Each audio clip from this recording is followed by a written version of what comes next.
ओम श्री परमात्मने नमः। अथ बृहदारण्यकोपनिषद शांति पाठ। ओम पूर्णमदा पूर्णमिदं पूर्णात् पूर्णमुदच्यते पूर्णस्य पूर्णमादाय पूर्णमेवावशिष्यते। ओम शांति शांति शांति।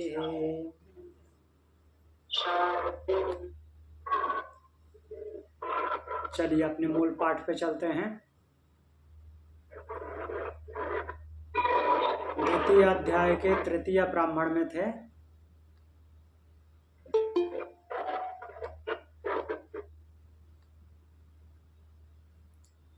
द्वितीय अध्याय का तृतीय ब्राह्मण मूर्तामूर्त ब्राह्मण, मूर्त और अमूर्त की व्याख्या कर रहे हैं।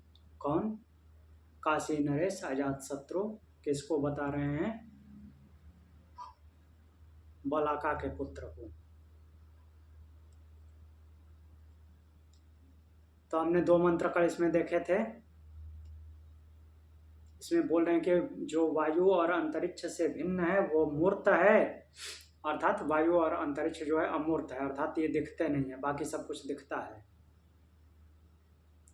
जो यह सत्य अर्थात व्यक्त है, इस मूर्त का, इस सत्य का बोल रहे हैं कि एक मिनट।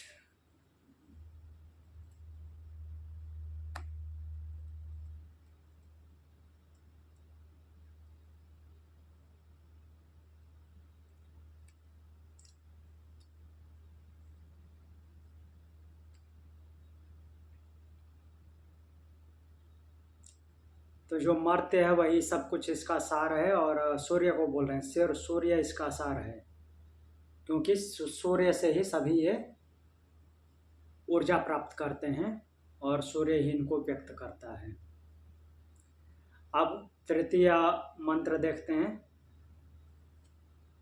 तृतीय मंत्र में बोलते हैं अथा मूर्तम वायुश्चांतरिक्षम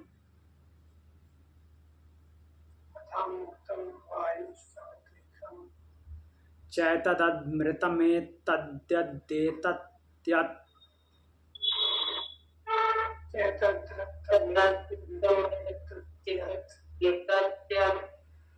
तस्यैतस्यामूर्तस्य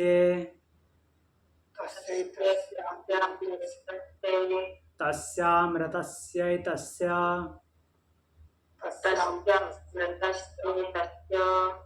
यत एतस्य तस्यै सरसो या एष एतस्मिन् मण्डले पुरुषस्तस्य हे सरसा इत्यधिदैवतम्।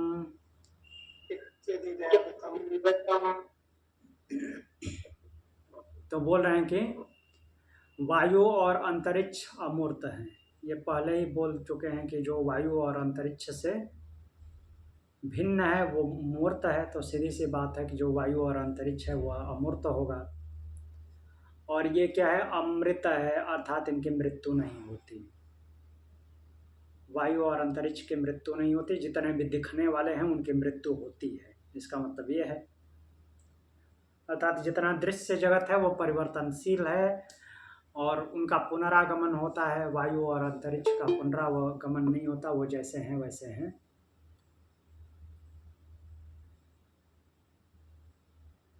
और बोल रहे हैं कि यह चर है, चलायमान है। और यह असत है। अब फिर असत शब्द याद आ रहा है। यह असत शब्द हमने कल सत और असत यहाँ पे देखा था जीवात्मा के परिप्रेक्ष्य से, जीवात्मा की तरफ से। तो ये असत हैं, अर्थात कि ये अव्यक्त हैं, अदृश्य हैं,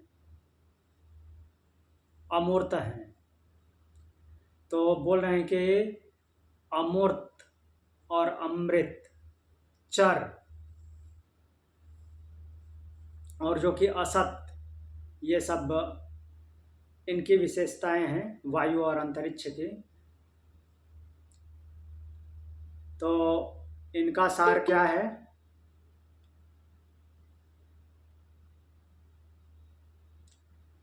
सूर्यमंडल में मीन्स जो सूर्य को शक्ति प्रदान करने वाला है, जो ये सूर्य से जो ऊर्जा आ रही है, जो हर जगह ऊर्जा फैली हुई है, तो उसमें जो एनर्जी है वही उनका सार तत्व है, वही उनका एक्सट्रैक्ट है। तो इसको अधिदैवत दर्शन बोल रहे हैं कि ये क्या है? इत्याधिदैवतम, यही अधिदैव है। मीन्स उसी पर ब्रह्म की शक्ति है, कुल मिलाकर के कहने का तात्पर्य इनका वही है। और उस सूर्य में भी बोल रहे हैं तो सूर्य में भी उसी की शक्ति है, बस अलग अलग रूपों की पहचान करा रहे हैं। एक तरफ से प्रकृति के उन दृश्य तत्वों को दिखा रहे हैं, और एक में वायु और अंतरिक्ष के माध्यम से जो अमूर्त है उसको बता रहे हैं, जो अदृश्य है।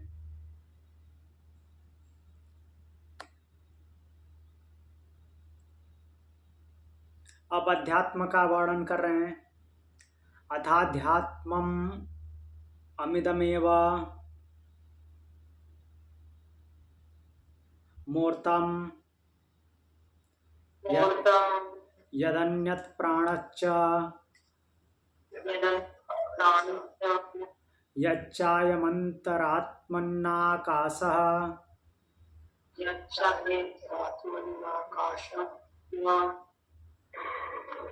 एतन् मर्त्यम् एतस्थितम् एतत्सत् तस्यैतस्य मूर्तस्य तस्य मर्तस्यैतस्य स्थितस्यैतस्य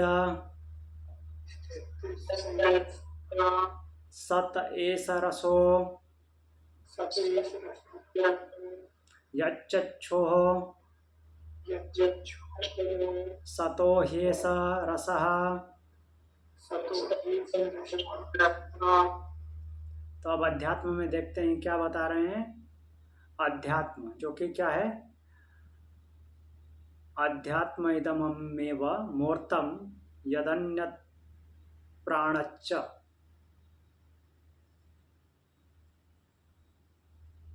यच्चायमन्तरात्मनाकाश।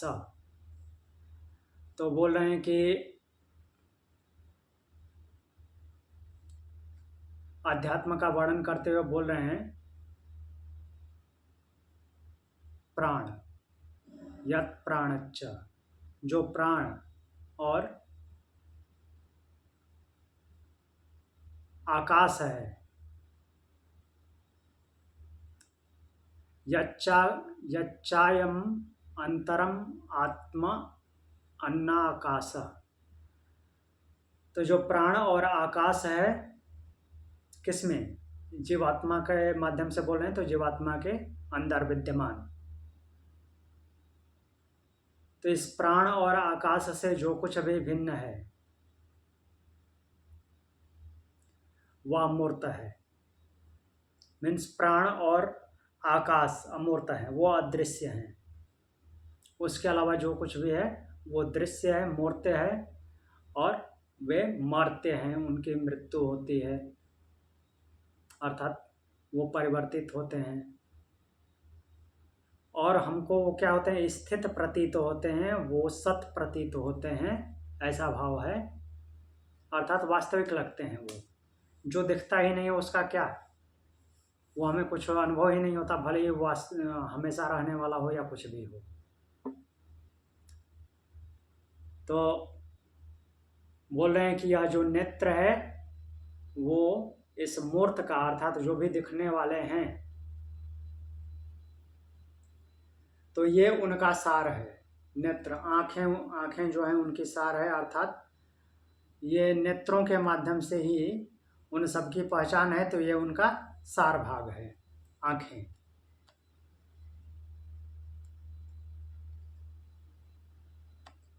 पांचवा मंत्र देखते हैं अब। पहले उन्होंने अंतरिक्ष और वायु बोला था ना? अंतरिक्ष और वायु जो मीन्स अदृश्य अव्यक्त हैं उनके लिए बोला था, और ये आँखें जो हैं, जो मीन्स ये मर्त्य हैं, अर्थात जो हमको प्रतिष्ठित प्रतीत होते हैं, उनके लिए बोला। वायु और अंतरिक्ष को क्या बोल रहे हैं, अमूर्त बोल रहे हैं, वो अमूर्त हैं, और उनके लिए जो सार भाग बोल रहे हैं वो क्या है, सूर्यमंडल, मतलब कि ब्रह्मांड में जो प्रकाशित होता है, तो उसको जो शक्ति मिलती है उसके लिए बोल रहे हैं। अध्यात्म में जो है बोल रहे हैं कि एक तो मूर्त भाग है और दूसरा अमूर्त भाग है। तो जो मूर्त भाग है अर्थात जो दिखाई देता हुआ प्रतीत होता है, और जो जिसकी स्थिति प्रतीत होती है, उसका जो सार है वो नेत्र है, अर्थात वो आँखों से प्रतीत होता है। और जो दूसरा अमूर्त है उसको ब्रह्मांड से जोड़ दिए हैं कि ये सर्वव्याप्त है, और उसकी जो शक्ति है उसका जो सार भाग है वो सूर्य है, उस सूर्य में विद्यमान है, अर्थात उसकी व्यापकता दिखा रहे हैं। जो अमूर्त है और जो मूर्त है वो लिमिट में है, जो दिख रहा है उसका तो लिमिट होगा ही।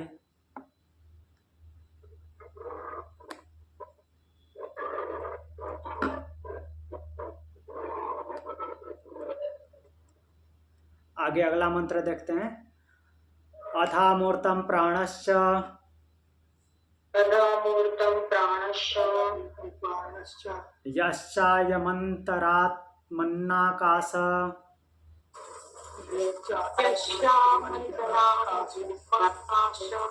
एतद् अमृतम्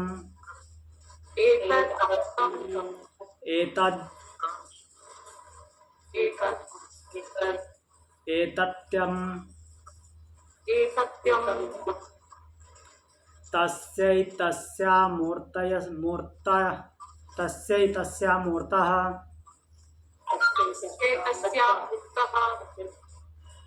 तस्यामृतः तस्य यत एतस्य तस्यैष रसो योऽयं दक्षिणे अच्छन् पुरुषस्त्यस्य हेसरसः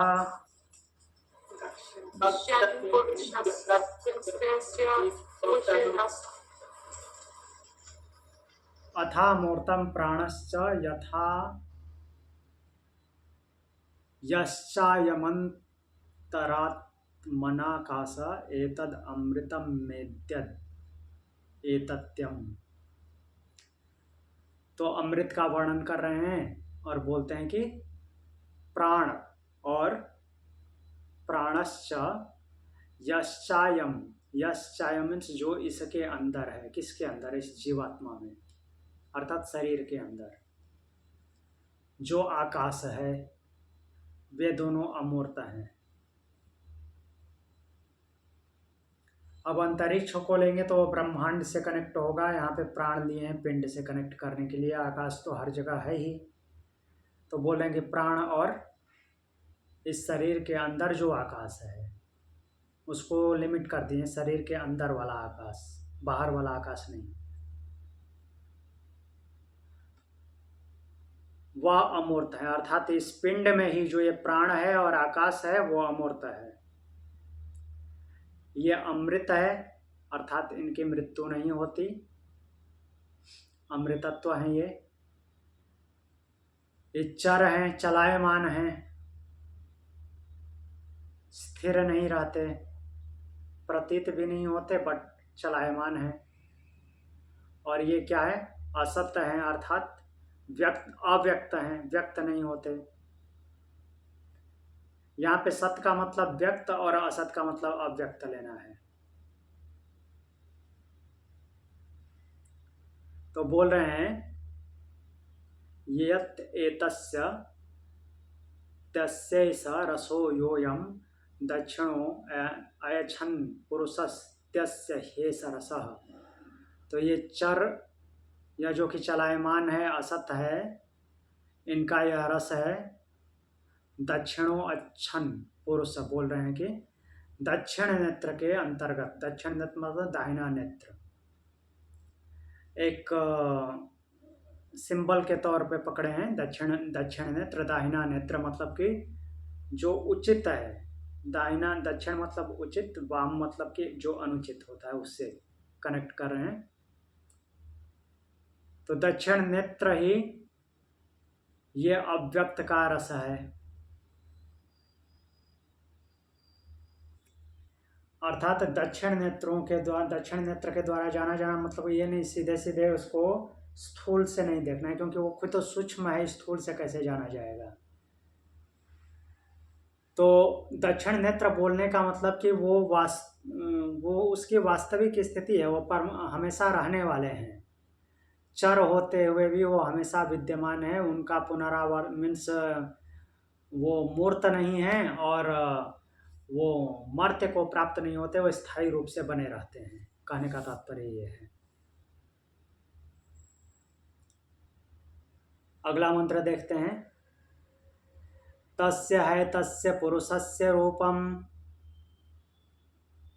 तस्य हे तस्य पुरुषस्य रूपम् यथा महारजनम यथा महारजनम् वासो यथा वासो यथा पांडवावीकम पाण्डवावीकम् यथेन्द्र गोपो यथेन्द्र गोपो यथा अग्न्यर्चिर्यथा यथा प्रियचिन्यथा पुंडरीकम यथा पुण्डरीकम् यथा सकृद्विद्युतम सकृद्विद्युतम् सकृद्विद्युतेव सकृद्विद्युतेव हवा हवा अस्य अस्य श्रीर्भवति श्रीर्भवति य एवं या एवं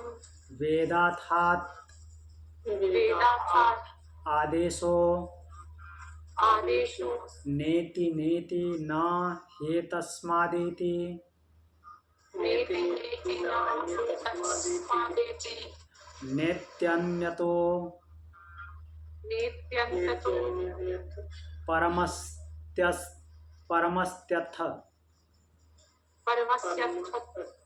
नामधेयं नामधेयं सत्यस्य सत्यस्य सत्यमिति सत्यमिति प्राणावै सत्यं प्राणावै सत्यं तैसामेष सत्यं। तैषामि सत्यं। तो ये शायद अंतिम मंत्र होगा इस ब्राह्मण का।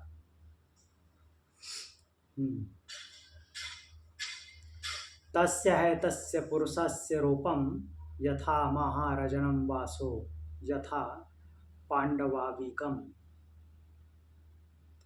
तो बोल रहे हैं कि वो पुरुष का रूप बता रहे हैं। पुरुष मतलब कि ब्रह्म का रूप कैसा है, मीन्स वो कैसा दिखाई देता है। तो देखते हैं बताते हैं या क्या बताते हैं। तो उस पुरुष का रूप कैसा है, यथा महारजनम वासो यथा पांडवावीकम। यथेन्द्र गोपो, महारजनम, महारजनम है। महारजनम, मतलब यहाँ पे केसर होता है। महा केसर को बोला है, केसर का जैसा रंग होता है। केसर का रंग कैसा है? केसरिया रंग, वैसा। या फिर पांडुवाविकम, पांड, हाँ, पांडवाविकम, पांडव का मतलब बोल रहे हैं सफेद। तो केसर के रंग जैसा, या फिर सफेद, या फिर यथेंद्र गोपो, इंद्रगोप, यथा अग्निर चिर्यथा, जैसी अग्नि की ज्वाला होती है। और फिर आगे क्या बोल रहे हैं?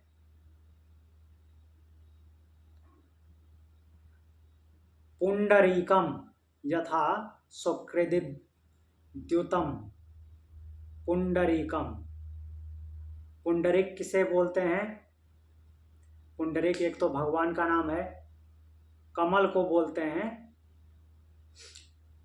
एक्चुअली भगवान का नाम है पुंडरीकाक्ष, कमल के जैसी आंख वाले। लेकिन कौन सा कमल है पुंडरीक का मतलब? सफेद कमल। यथा सकृद्युत, जैसे कि सक्रिय विद्युत हो, अर्थात बिजली की चमक होती है, वैसे उसका रंग है। कौन कौन सा रंग बता दिए? केसरिया रंग, सफेद रंग, इंद्रगोप, अग्नि की ज्वाला, सफेद कमल। और वो सब कैसे हैं? जैसे बिजली की चमक होती है, अर्थात चमकते हुए। जो ऐसा जानता है, जो ऐसा जानता है, बोल रहे हैं कि हवा अस्य श्रीर भवति य एवं वेदा धात आदेशो नेति नेति। तो जो ऐसा जानता है, तो उसकी, जो वो ब्रह्म है, उसकी बिजली की चमक के समान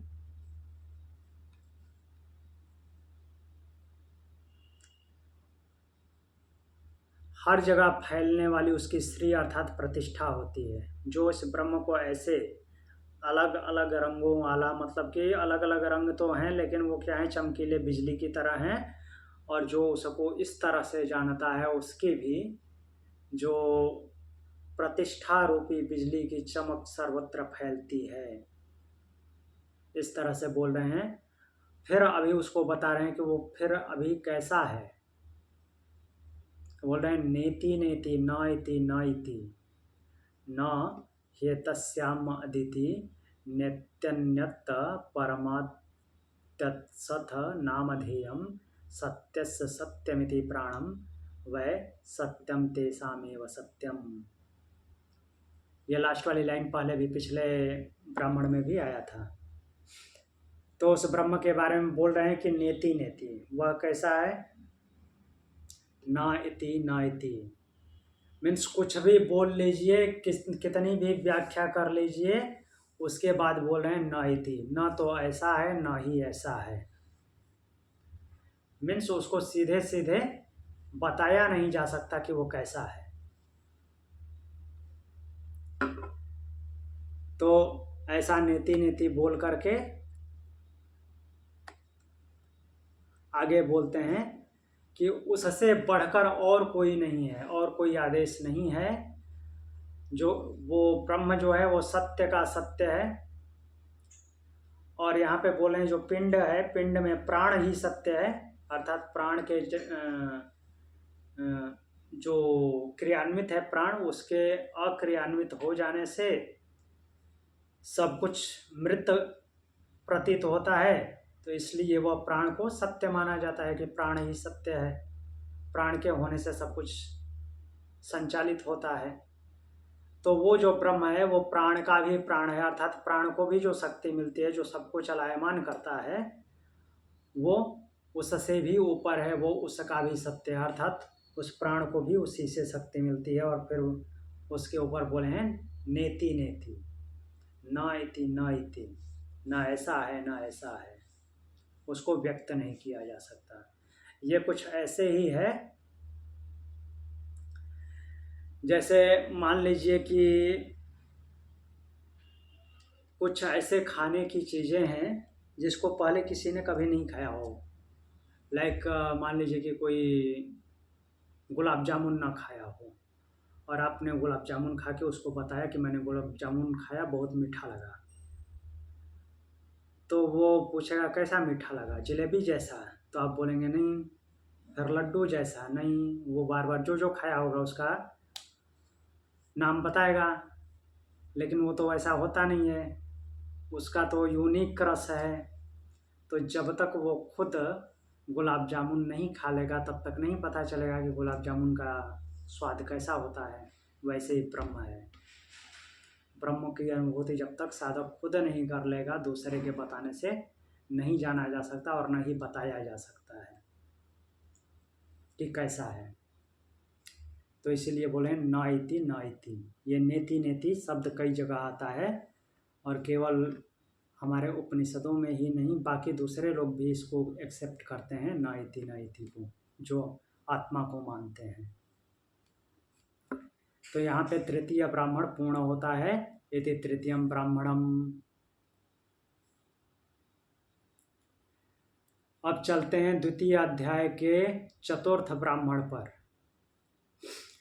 अथ द्वितीयोऽध्याय चतुर्थम ब्राह्मणम।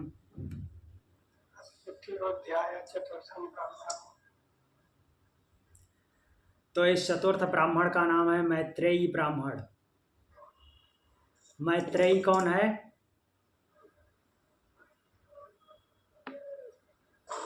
याज्ञवल्क ऋषि की पत्नी। हाँ, याज्ञवल्क की पत्नी। तो याज्ञवल्क की दो पत्नियां हैं, मैत्रेयी और कात्यायनी। और कौन सी प्रभु? मैत्रेयी और कात्यायनी। अच्छा। तो अब देखते हैं कि यहाँ पे क्या चल रहा है मैत्रेयी और कात्यायनी के बीच में और याज्ञवल्क के बीच में। अच्छा ब्राह्मण है ये, इसको पढ़ते हैं। अब इसके बाद अच्छे अच्छे संवाद की श्रृंखला शुरू होगी। मैत्रेयीति होवाच।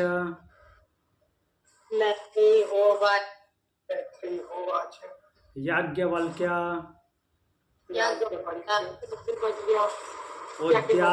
उद्यास्यन्वा। अरे अहमस्मात्थानादस्मि।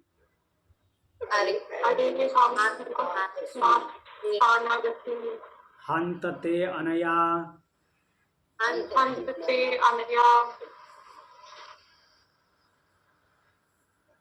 कात्यायन्या अन्तं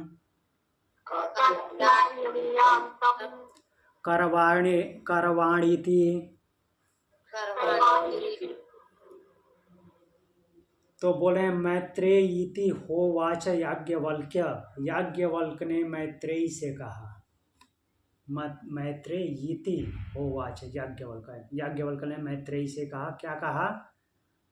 कि अब मैं इस स्थान से ऊपर उठना चाहता हूँ। इस स्थान से ऊपर उठना मतलब गृहस्थ आश्रम को छोड़ करके संन्यास में जाना चाहता हूँ।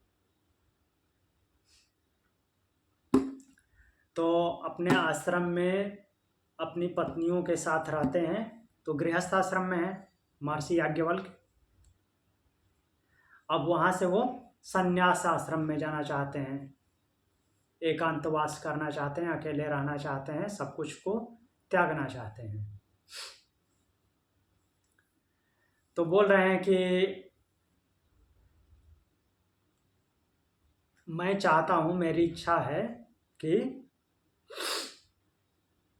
कात्यायनी के साथ तुम्हारा बंटवारा कर दूँ, अर्थात जो भी प्रॉपर्टी है इस आश्रम की। क्योंकि याज्ञवल्क जो है ब्रह्मवेत्ता ऋषि हैं, शास्त्रार्थ करते रहते थे, बहुत सारे गौएं, बहुत सारे सोने उनके पास हैं। तो उन्होंने इच्छा व्यक्त की कि कात्यायनी और तुम्हारे बीच में इसका बंटवारा हो जाए, तो मैं संन्यास आश्रम को चला जाऊं। तो फिर अगला मंत्र देखते हैं। अगले मंत्र में मैत्रेयी क्या बोलती हैं। सा होवाच मैत्रेयी। साहोवाच यन्नु यन्नो म इयं मायं भगोः सर्वा भगो सर्वा पृथिवी पृथ्वी वित्तेन वित्तेन पूर्णा स्यात् पूर्णा कथं तेनामृता स्यामिति नेति होवाच होवाच याज्ञवल्क्यो याज्ञवल्क्यो यथेओपकरणवतां जीवितं यथैव ते जीवितं स्यादमृतत्वस्य तो न आसास्ति वित्तेनेति।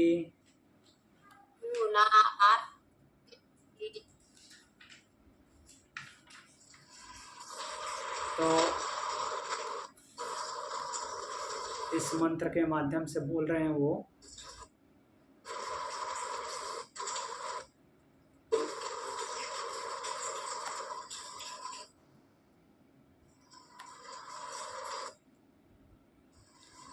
बोल रहे हैं कि मैत्रेयी ने बोला, म्यूट कर लीजिए सभी लोग। तो मैत्रेयी ने बोला उनसे याज्ञवल्क्य से कि यन्नुम मा इमं भगो सर्वां पृथ्वीं वित्तेन पूर्णा स्यात् कथं तेनामृता स्यामिति, कि क्या ये सारी संपत्ति पृथ्वी मेरी हो जाए, ये सारी धन संपदा यहाँ तक कि सारी पृथ्वी मेरी हो जाए तो क्या उससे किसी प्रकार मैं अमर हो सकती हूँ, अमृतत्व प्राप्त हो जाएगा। तो नेति होवाच याज्ञवल्क्यो, तो याज्ञ बोल रहे हैं, याज्ञवल्क्य बोले हैं न इति, नहीं ऐसा नहीं है। यथैवोपकरणवतां जीवितं तथैव तो जीवितं स्यादमृतत्वस्य तो न आशा अस्ति वित्तेनेति। तो यहाँ पे वो बोल रहे हैं कि जितनी भी भोग सामग्रियां हैं पृथ्वी पे या कहीं पे भी, जो भी भोग सामग्री है कितना भी मिल जाए, कितनी भी संपत्तियों से संपन्न हो जाए और ये जीवन कितना भी यशस्वी हो जाए, कितना भी वैभवशाली हो जाए, तो जैसे दूसरों का जीवन वैभवशाली होता है, समृद्धिशाली लोग होते हैं, पृथ्वी के स्वामी होते हैं, वैसा ही तुम्हारा जीवन हो जाएगा। लेकिन ये धन से, प्रॉपर्टी से, संपत्ति से अमृतत्व की आशा नहीं की जा सकती, अमृतत्व नहीं प्राप्त हो सकता। कुछ भी, कितनी भी प्रॉपर्टी हो जाए, कितनी भी संपदा मिल जाए, पूरे पृथ्वी का साम्राज्य मिल जाए तो भी अमृतत्व की आशा नहीं की जा सकती, अमृतत्व नहीं हो सकता उससे। तो फिर आगे मैत्रेयी बोल रही हैं, सा होवाच मैत्रेयी येनाहं साहोवाच मैत्रेयेनाहं नामृतास्यां नामृतास्यां किमहं तेन कुर्यां किमहं तेन कुर्याम् यदेव भगवान् वेद तदेव मे ब्रूहीति। तब फिर मैत्रेयी बोल रही हैं याज्ञवल्क्य से कि जिससे मैं अमर नहीं हो सकती उनको लेकर के मैं क्या करूंगी। वो अपनी संपत्ति का बंटवारा करना चाहते हैं मैत्रेयी और कात्यायनी में। वो पूछती है कि क्या ये सारी संपत्ति मुझे मिल जाए, यहाँ तक कि सारी धरती भी मुझे मिल जाए तो क्या मैं अमर हो जाऊंगी। तो वो बोलते हैं कि कितनी भी भोग सामग्री मिल जाए तो भोग सामग्री लेकर के सारी संपत्ति प्राप्त करके जो यशस्वी लोगों का वैभव होता है वैसा ही तुम्हारा जीवन हो जाएगा, लेकिन इससे अमृतत्व की आशा नहीं की जा सकती, अमृतत्व नहीं प्रदान कर सकता वो। तो मैत्रेयी बोलती हैं कि जिससे मैं अमर नहीं हो सकती, अमृतत्व नहीं मिल सकता, उन भोगों को लेकर के मैं क्या करूँगी। यदेव भगवन वेद तदेव में ब्रूहीति, तो हे भगवान जिससे मैं उस अमृतत्व को प्राप्त कर जाऊं, ऐसा जो साधन है उसको मुझे बताइए, उस अमृतत्व को प्राप्त करने वाले ज्ञान को मुझे बताइए। स होवाच याज्ञवल्क्य स होवाच याज्ञवल्क्य प्रिया बतारे नः सती प्रियम भासस एह्यास्व व्याख्यास्यामीति ते व्याचक्षणस्य तु मे निदिध्यासस्वेति।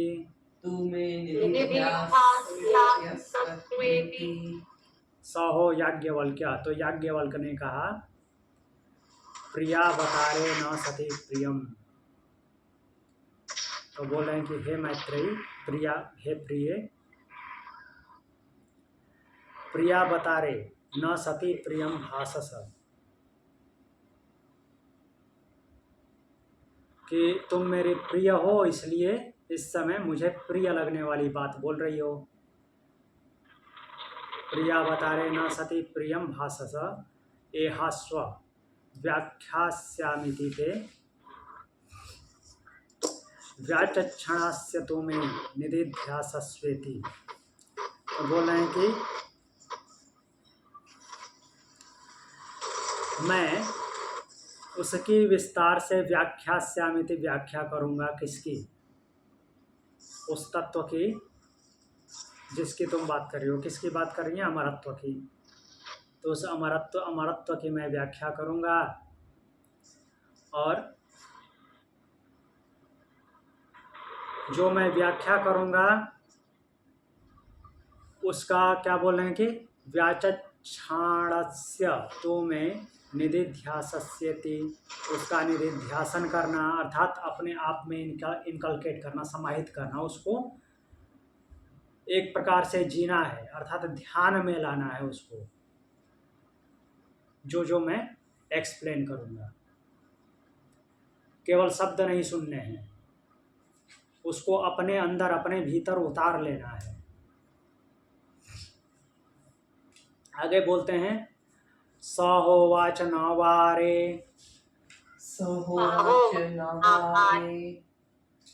पत्यो कामाय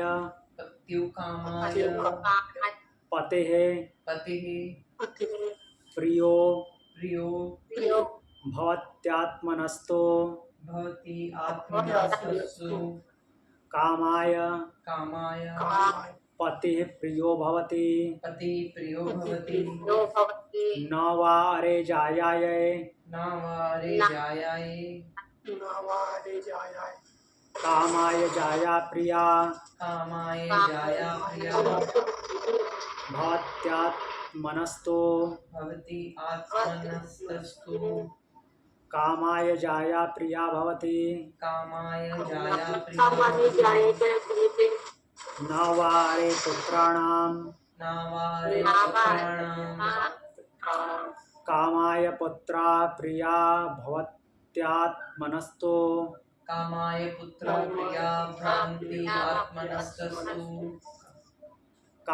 पुत्रा प्रिया भवन्ति।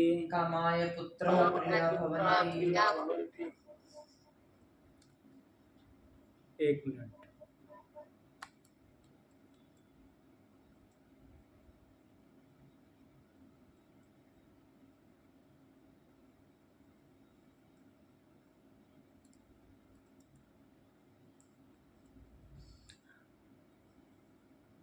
प्रिया भवन्ति पुत्रा प्रिया भवन्ति, उसके आगे क्या है? वित्तस्य वित्तस्य वा अरे वित्तस्य कामाय वित्तम न वा अरे वित्तस्य कामाय वित्तं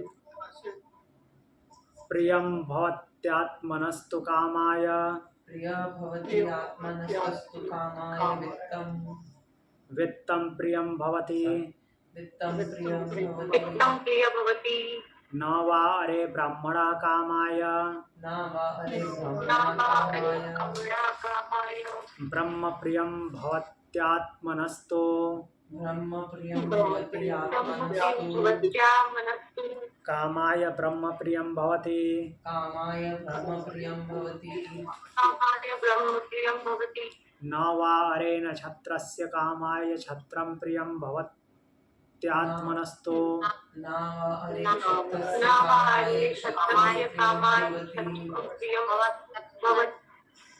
भवत्या मनस्तु कामाय छत्रं प्रियं भवति कामाय क्षत्रं प्रियं कामाय भवति क्षत्रं प्रियं भवति न वा अरे लोकानां न वा अरे लोकानां नामारे लोकानां कामाय लोका प्रिया कामाय लोकप्रिया कामाय लोकाप्रिया भवन्त्यात्मनस्तु भवन्ति आत्मनस्तु भवन्त्यात्मनस्तु कामाय लोका प्रिया भवन्ति कामाय लोकः कामाय प्रिया भवन्ति लोकाप्रिया भवन्ति न वा अरे देवानां कामाय न वा अरे नामारे देवानां देवानां कामाय कामाय देवा प्रिया भवन्त्यात्मनस्तु देवः प्रिया भवन्ति देवाप्रिया आत्मनस्तु भवन्त्यात्मनस्तु कामाय देवा प्रिया भवन्ति कामाय कामाय देवा देवाप्रिया प्रिया भवन्ति न वा अरे भूतानां कामाय भूतानि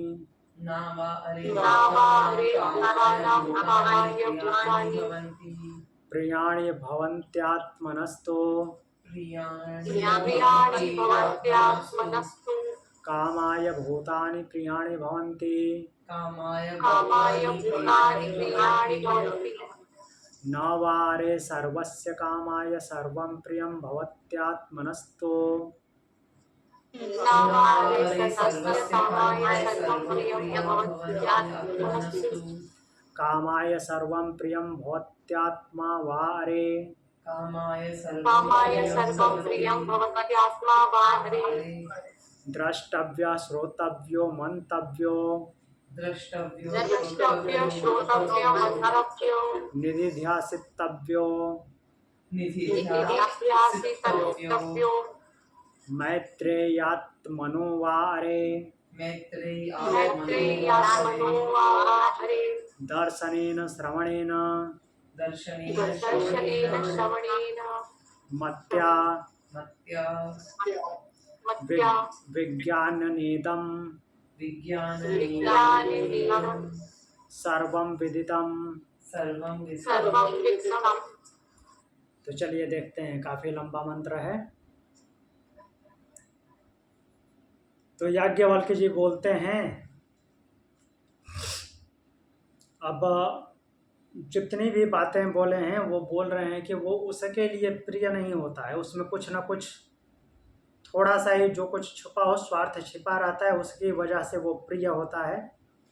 अब पूर्ण रूप से ऐसा नहीं है कि स्वार्थ ही स्वार्थ है, बट कहीं ना कहीं कुछ होता है। अगर वो बिल्कुल अगेंस्ट हो जाए तो प्रिय नहीं लगेगा। हर एक संबंध की बात कर रहे हैं, तो वो संबंध मीन्स उससे कुछ ना कुछ लगाव होता है और कुछ ना कुछ आपकी विचारधारा के अनुसार आपके सहयोग में कार्य करता है, इसलिए वो प्रिय होता है। अगर वह आपके विपरीत कार्य करने लगे तो कोई भी हो, वो प्रिय नहीं होगा। कहने का तात्पर्य ये है। तो याज्ञवल्क्य मैत्रेयी से यही बोल रहे हैं कि निश्चय है कि पति के प्रयोजन के लिए पति प्रिय नहीं होता, अर्थात केवल पति की ही भलाई हो इसके लिए किसी को पति प्रिय नहीं होता, उससे अपना भी प्रयोजन होता है। अर्थात मीन्स केवल पति का ही भला हो और मेरा कुछ ना हो, इसलिए पति प्रिय नहीं हो सकता। मीन्स पति की भलाई हो, ठीक है, पति के साथ अच्छा अच्छा हो, मेरे साथ भी अच्छा होना चाहिए, इसलिए पति प्रिय होता है। केवल स्त्री का ही मीन्स पत्नी का ही भला हो और मेरा कुछ ना हो, इसलिए पत्नी प्रिय नहीं होगी। पति का भी भल मीन्स पत्नी का भी भला हो, पत्नी का भी प्रयोजन सिद्ध हो और मेरा भी प्रयोजन होना चाहिए, तो इसीलिए पत्नी भी प्रिय होती है। बिल्कुल एक विपरीत परिस्थिति हो जाए तो कोई भी किसी को प्रिय नहीं होगा। वैसे ही बोल रहे हैं, पुत्र के प्रयोजन के लिए पुत्र प्रिय नहीं होता, अपने प्रयोजन के लिए पुत्र प्रिय होता है। तो इसमें सीधी सीधी बातें लिखी गई हैं। इसका मतलब ये नहीं समझ लेना है कि केवल सामने वाले की मीन्स अपनी खुद के स्वार्थ के लिए ऐसा बोल रहे हैं, नहीं। हाँ, उसमें थोड़ा स्वार्थ है, बट वो बिल्कुल ऐसे उल्टी परिस्थिति हो जाए तो कोई भी प्रिय नहीं लगेगा। मान लीजिए किसी की अपनी ही संतान हो और वो रोज मारपीट करने लगे तो प्रिय होगा? वो त्याज्य हो जाएगा। तो वो बोल रहे हैं कि पुत्र पुत्र के प्रयोजन के लिए प्रिय नहीं होता, अपने प्रयोजन के लिए प्रिय होता है। धन धन के प्रयोजन के लिए प्रिय नहीं होता, ये तो सीधी सी बात दिखती है। अपने प्रयोजन के लिए धन प्रिय होता है। ब्राह्मण अर्थात जो ज्ञानी है वो उसके केवल उसके ज्ञान के लिए वो प्रिय नहीं होता, उससे कुछ हमारा भी भला हो अर्थात ज्ञान मिले, इसलिए वो प्रिय होता है। क्षत्रिय जो होता है उस अपने क्षत्रियत्व के लिए हमारा प्रिय नहीं होता, वो क्या है कि हमारी रक्षा करता है, तो हमारे ऊपर उसकी छत्र छाया है, इसलिए वो प्रिय होता है। वैसे ही लोक अर्थात जो यह विस्तृत लोक है, इससे अगर हमको कुछ मिले ना तो हमको प्रिय नहीं हो सकता, अपने प्रयोजन के लिए लोक प्रिय होता है। वैसे ही देवताओं के प्रयोजन के लिए देवता प्रिय नहीं होते। देवता का अर्थ यहाँ पे किसी दूसरे लोग के देवता से नहीं लेना है, अपने इंद्रियों से मन बुद्धि अहंकार और पंच महाभूत इन सबको जोड़ लेना है। केवल इनका ही भला हुआ अर्थात ये तो ऐसे भी अपने आप में प्रकृति में थे, ये जब मिलके इस पिंड में कार्य कर रहे हैं तो हमारे ऑर्गन सही सलामत होने चाहिए, सही से कार्य करने चाहिए, श्वास प्रश्वास अच्छे से चलनी चाहिए, तभी ये हमको प्रिय लगेंगे ना, वरना क्यों प्रिय लगेंगे। जाओ, जब मुझे कष्ट ही है तो इन देवों के होने से ये क्यों प्रिय लगेंगे अपने आप में। मेरा बॉडी फंक्शन अच्छा होना चाहिए तभी प्रिय लगेंगे। तो वही बोल रहे हैं कि देवताओं के प्रयोजन के लिए देव प्रिय नहीं होते, अपने स्वयं के प्रयोजन के लिए ये देव प्रिय होते हैं। फिर बोल रहे हैं क्या कि न वारे भूतानां कामाय भूतानि प्रियाणि भवन्त्यात्मनस्तु कामाय भूतानि प्रियाणि भवन्ति। तो जितने भी प्राणीजन हैं वो प्राणी के समुदाय अपने अपने मीन्स दूसरे के उद्देश्य के लिए प्रिय नहीं होते, उनसे अपना भी उद्देश्य पूर्ण हो, इसलिए वे दूसरे प्राणी भी प्रिय होते हैं।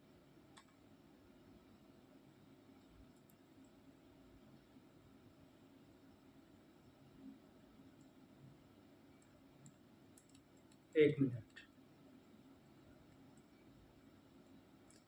फिर बोल रहे हैं, ऐसा बोलते हुए बताए हैं कि सभी सबके प्रयोजन के लिए प्रिय होते हैं, मीन्स सबसे सबका भला हो इसलिए सभी एक दूसरे को प्रिय लगते हैं। किसी भी तरह से मीन्स एकदम से किसी का कुछ भला ही नहीं हो तो वो प्रिय नहीं लगेगा, प्रिय होगा ही नहीं। अगर केवल अपना अपना ही प्रयोजन सिद्ध हो तो प्रिय नहीं हो सकता। तो मैत्रेयी को बोल रहे हैं कि यह जो आत्म तत्व है वही क्या है, दर्शनीय श्रवणीय मननीय और ध्यान किए जाने योग्य है, अर्थात दर्शन के योग्य है, श्रवण के योग्य है, मनन के योग्य है, ध्यान करने योग्य है वह आत्म तत्व। तो इस आत्म तत्व के दर्शन श्रवण मनन और जानने से ही सब कुछ जाना जाता है। लेकिन वो दर्शन श्रवण मनन ऐसे डायरेक्टली होता नहीं है, वो इन सब देवों के माध्यम से होता है। प्रयोजन का कोई पर्यायवाची बताइए। सर प्रयोजन, उन्होंने जो सारी बातें कही, हाँ जो भी एग्जाम्पल दिए, इसके लिए प्रिय नहीं होते, हमारा भी कुछ प्रयोजन होता है, फिर डायरेक्ट उन्होंने आत्मा की बात की कि आत्मा ही दर्शनीय है, श्रवणीय है।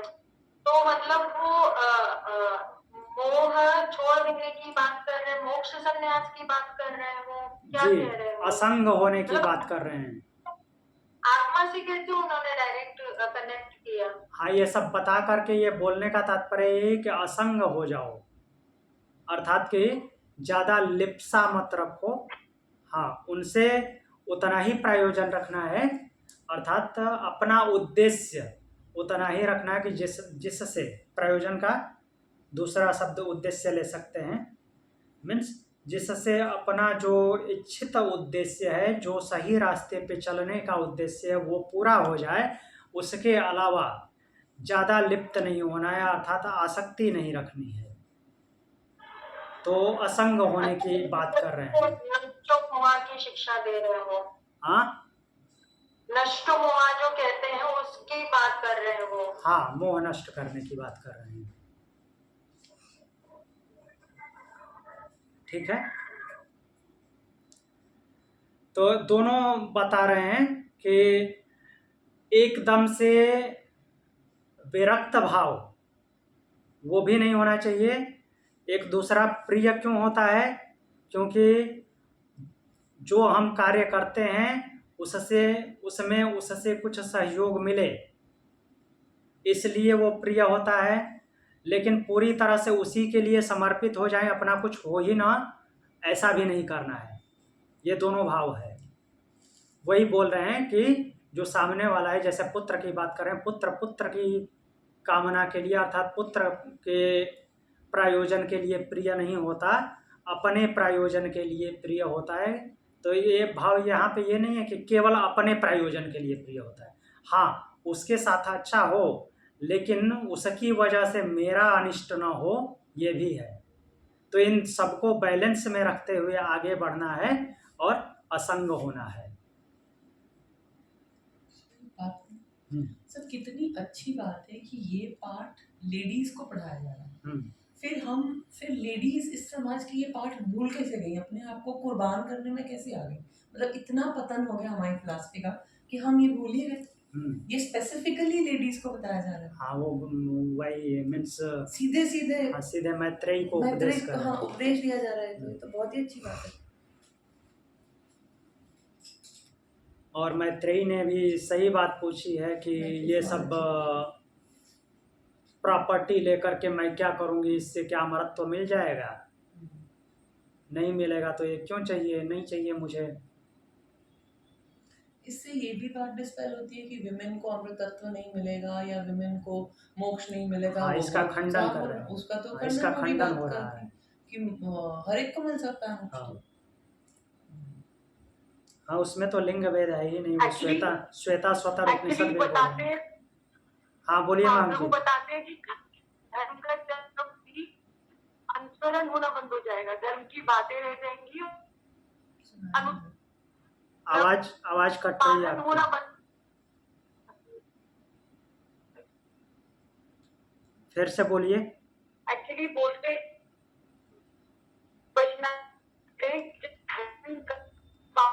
बंद हो जाता है, अभ्यास छूट जाता है, सिर्फ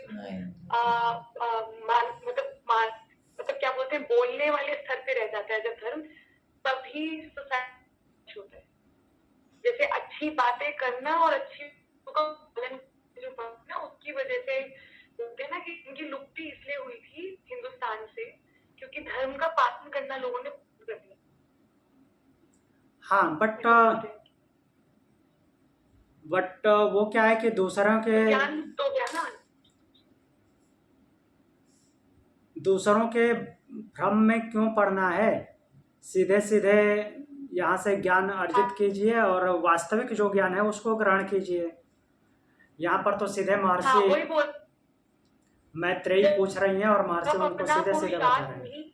हाँ, जब कहते हैं जो अपना पुरुषार्थ नहीं करते हैं, आप अपने ज्ञान को अपना अभ्यास नहीं बना, आप धर्म का पालन नहीं करते हैं, तो जब आप धर्म का पालन नहीं करते हैं तो धर्म धीरे धीरे आपके अंदर से ना जाता है जी हाँ व्यक्ति के अंदर से खत्म हो जाता है, धीरे धीरे तो सिटी से छप जाता है। हाँ सही बात है।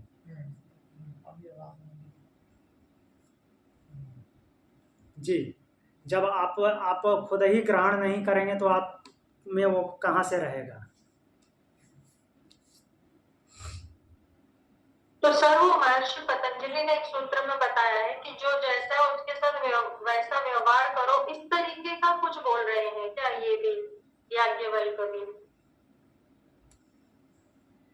जो जैसा है उसके साथ वैसा व्यवहार करो, ऐसा डायरेक्टली नहीं होता है। हाँ, उसके साथ वैसा व्यवहार तो ऑटोमेटिक होगा ही, जो कि भगवान क्योंकि वो प्रकृति है, वैसा व्यवहार होना ही है। क्योंकि भगवान भी बोलते हैं कि जो मुझे जिस भाव से भजता है मैं उसको उसी भाव से भजता हूँ।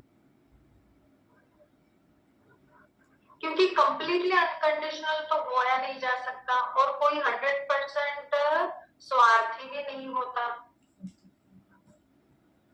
हाँ, तो वही बात तो ये बोल रहे हैं। और वो जो होना, ऐसा अगर होना है तो वो केवल दिखावा करना है, वैसा हुआ भी नहीं जा सकता। तो इस शरीर के रहते हुए भोगों से मुक्ति नहीं हो सकती। वो धीरे धीरे अज्ञान कम होता जाता है, ज्ञान की तरफ बढ़ते जाते हैं। और भोगों से मुक्ति का मतलब बुरे भोगों की कमी हो, बुरे भोगों से दूर हो हटते जाते हैं। भोग भोगते हैं, ये शरीर इसीलिए भोग और अपवर्ग अर्थात भोगते हुए मुक्ति तक पहुंचना। तो ऐसा नहीं कि भोग से अपने आप को कट ऑफ कर देना है, भोग करना है, सही डायरेक्शन में भोग करना है, अर्थात सब कुछ बैलेंस रखते हुए भोग करना है। तो यहाँ पे उसी बैलेंस की बात कर रहे हैं, मीन्स दोनों पक्षों में बैलेंस होना चाहिए, किसी एक तरफ से ऐसा नहीं हो सकता। और उसी बैलेंस के आगे फिर बोलते हैं कि वो आसक्ति नहीं होनी चाहिए, मीन्स एक ये प्रयोजन एक तरफ सिद्ध नहीं होना चाहिए, एक तरफ से सिद्ध नहीं होता। और ऐसा करके वो आत्म तत्व को, मीन्स आत्म तत्व का ही चिंतन करना चाहिए, आत्म तत्व का ही निधिध्यासन करना है, क्योंकि वही श्रवणीय है, मननीय है और ध्यान के योग्य है। दूसरे का मनन नहीं करना है। और कहने का तात्पर्य है कि केवल अपना जो शरीर निर्वाह है या फिर अपनी जो सृष्टि है, अपना ये जीवात्मा का जो कुछ भी कार्य क्षेत्र है वो अच्छे तरीके से संचालित तो होता रहे, इतना ही लगाव दूसरों में रखना है। और वो भी स्वार्थ भाव से नहीं रखना है, दूसरों के साथ भी वैसा ही व्यवहार करना है।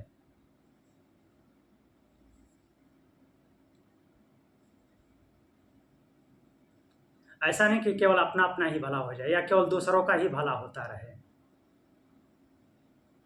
मीन्स ये भला और बुरा के भाव से ऊपर उठ करके जितना निष्पक्ष भाव से सामान्य रूप से जीवन चलता रहे, उस भाव से एक दूसरे का सहयोग करना है, उस उद्देश्य से आगे बढ़ना है। और फिर उस आत्म तत्व का श्रवण मनन और निधिध्यासन करना है। कुल मिलाकर के लक्ष्य क्या है? वो आत्म तत्व है। क्योंकि उस आत्म तत्व लक्ष्य नहीं होगा तो फिर मैत्रेयी के ये प्रश्न पूछने का कोई अर्थ नहीं रह जाता कि ये संपत्ति मिलकर के क्या अमृत तत्व प्राप्त हो जाएगा। तो फिर जब संपत्ति में ही अटक जाएंगे तो फिर अमृत तत्व की बात ही क्या हुई।